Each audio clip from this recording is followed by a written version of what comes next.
Good morning everyone. আজকের দিনটা সূর্য প্রণাম করেই শুরু করলাম। আর ছাদে দেখো নারকেলের পাতা পড়েছে, গতকাল রাত্রেবেলা ঝড় বৃষ্টি হয়েছিল সেই জন্য পাশের গাছ থেকে পড়েছে। আর এখানে দেখো বাবা বাজার গেছিলো, আম, লিচু, পেঁয়াজ, আদা, রসুন, আলু যা যা আনার ছিল সমস্তটা নিয়ে এসছে। আর ওই শাকটা নিয়ে এসছে, শাকটার নাম বাবা বলেছিল কিন্তু আমি ভুলে গেছি, তো নাম না জানা শাক বলেই আপাতত ডাকি তারে। আর তারপর দেখো একটু রেডি হয়ে চলে গেলাম কচুরির দোকানে, ঠিক কচুরি না, এটা লুচি।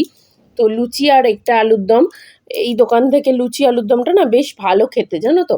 সেই জন্য এখান থেকে একটু সকাল সকাল গিয়ে ব্রেকফাস্টটা এবার আজকে নিয়ে এলাম। তারপরে এই গতকালে জামা প্যান্ট সমস্তটা ভিজিয়ে নিয়ে এসেছিলো সৌরভ, সেগুলোকেই আলাদা আলাদা বালতিতে ভিজিয়ে দিলাম। আর একটু গরম জল না দিলে এই জামাটা থেকে একদম কিচ্ছু ওঠে না ময়লা।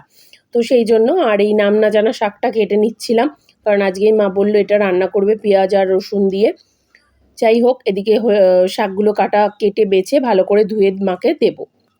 শাক কাটা হয়ে গেলে চলে গেছিলাম স্নান করতে। আজকে যদিও শ্যাম্পু করিনি, তাই পুরো চুলটাই ভালো করে ধুয়েছি। সেই জন্যই একটু বেঁধে রেখেছি চুলটা যাতে জলটা টেনে নেয়। তারপর একটু মা আম কেটে দিয়েছিল, একটু আম খেয়ে নিলাম। তারপরেই লাঞ্চের টাইম হয়ে গেছিলো, লাঞ্চ করতে বসে গেছি।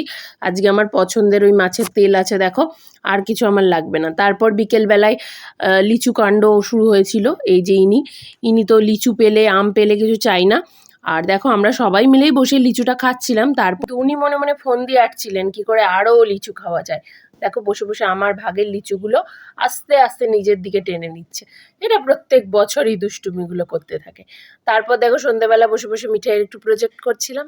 চলো আজকের মতো টাটা।